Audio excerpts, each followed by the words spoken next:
Alors ça, il y a des gens qui ont dit qu'on a fait fortune dans le canal de Suez, que je gérais des clubs de striptease. Bon, le vif du sujet, c'est, il y a plusieurs catégories en fait, si tu veux, de sources d'informations. Tu as les blogueurs. Alors un blogueur, qu'est-ce que c'est? Un blogueur, si tu veux, c'est une personne qui va se renseigner, essayer de trouver des informations sur toi et les mettre dans son blog, voilà, pour avoir des clics, pour avoir des visites et pour pouvoir faire de la pub et vendre de la pub et gagner de l'argent. Parmi ces articles, tu as de tout et n'importe quoi, frérot. C'est-à-dire que tu as des trucs qui, dans 99% des cas, sont faux. Mais des fois, je suis tombé sur des trucs de fou. Alors, il y a des vidéos qui disent que je suis trafiquant de cocaïne. Bon, okay, je suis là en liberté, j'affiche ma pseudo-richesse, tout le monde me voit, la police, la justice, mais soi-disant, je serais un trafiquant. En général, les trafiquants essayent de faire profil bas et vivent leur vie cachée, vivons heureux, vivons cachés, parce qu'ils n'ont pas trop envie qu'on sache qu'ils ont les moyens. Bref, on va pas rentrer dans ce débat. Il y a eu une autre vidéo qui disait que je gérais des clubs de striptease. Bon, bah écoute, à part me carquer tous les soirs, frérot, avant de dormir, je vois pas ce que je fais d'incroyable. Mais bon, voilà, je gère pas de club de striptease, frérot, je suis souvent seul, comme tu peux le constater.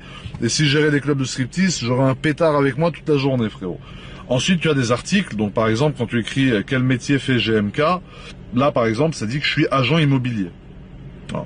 Donc agent immobilier, si tu veux, je ne suis pas agent immobilier. C'est-à-dire qu'agent immobilier, c'est-à-dire que tu as une agence immobilière, que tu as des biens en gestion, à la location ou à la vente, et que c'est ton métier principal. Tu vois, je ne suis pas agent immobilier. Ensuite, tu as d'autres articles qui vont dire que, par exemple, mon père était, donc ils emploient le passé, était armateur. Bon, ok, et que du coup, il est décédé, le pauvre, alors qu'il est en vie, qu'il se porte très bien, et que j'ai hérité de toute sa fortune. Donc l'héritage, c'est vrai que c'est souvent la raison qui est évoquée, que j'ai hérité, mais mes deux parents sont en vie, ok, mon père et ma mère.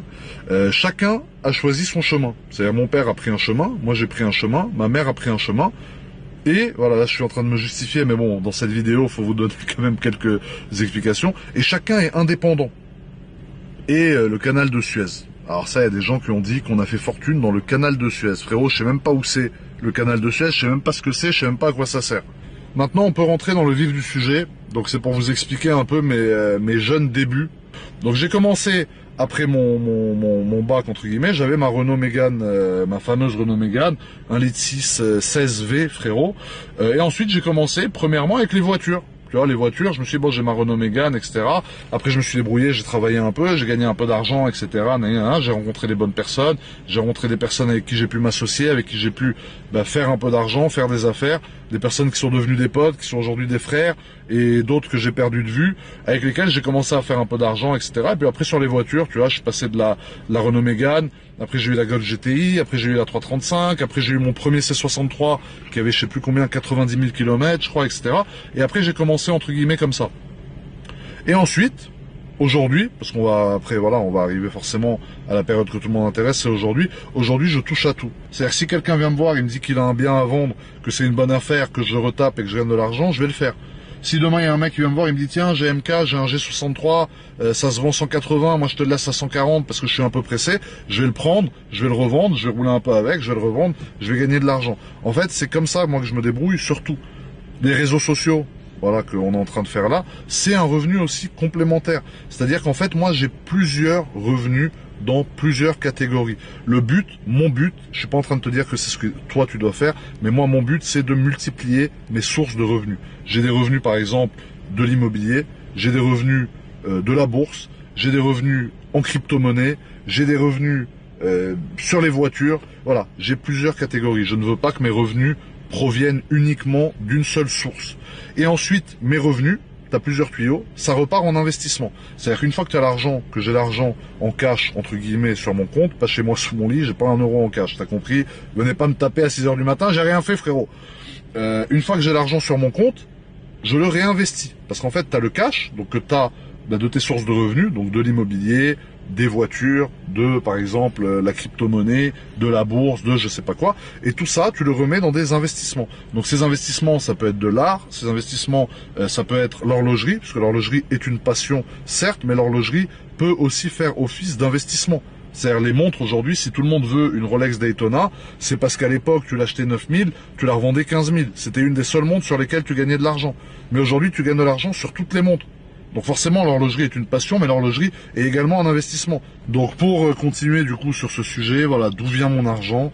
Ben mon argent, frérot, il vient de plein de choses différentes et de plein de domaines différents. Voilà, comme je t'ai dit, je vais pas me répéter. Mon but, c'est d'avoir le plus de sources de revenus possible. Et c'est ce que je vous conseille de faire aussi, c'est de diversifier vos sources de revenus. Ne jamais compter que sur une seule source de revenus. Si je peux donner juste un seul conseil, c'est celui-là. Après, je répète, je suis pas un mentor. J'ai pas la prétention de dire aux gens, faites ci, faites ça. T'as des gens qui ont réussi 400 millions de fois mieux que moi, financièrement. Parce qu'encore une fois, un autre truc, la réussite, ok, avoir réussi, parce qu'il y a des gens qui disent, ouais, GMK, il a réussi sa vie. Mais pour moi, par exemple, un mec qui a une femme, qui a un enfant, qui s'est acheté sa maison, qui loue sa maison, qui ont 2 boulots, etc., et qui ont un équilibre, ils ont plus réussi leur vie que moi. Moi, 3/4 du temps, je suis seul, parce que des vrais amis, ben, c'est dur à trouver, mais la solitude me convient. N'oubliez pas, la réussite, c'est pas uniquement une réussite financière, ça c'est important de savoir aussi, comme j'ai pu vous le dire. Et voilà, en gros, cette vidéo va s'arrêter là, frangin. En tout cas, je voulais vous remercier de me suivre depuis tant de temps. Je sais qu'il y a des gens qui me suivent depuis 7-8 ans. Ces gens-là, je veux vraiment les remercier infiniment. Je remercie même les gens qui sont arrivés hier, qui kiffent le délire, qui comprennent le truc, qui comprennent pourquoi ça parle d'argent, que c'est pour donner l'information aux gens et que c'est pas juste pour étaler du fric, étaler de la richesse, entre guillemets. C'est pas le but, tu vois. Donc la famille, merci d'avoir regardé. Prenez soin de vous. À très très vite pour une nouvelle vidéo. Et restez branchés parce qu'il y a du lourd qui arrive, les frangins. Ciao.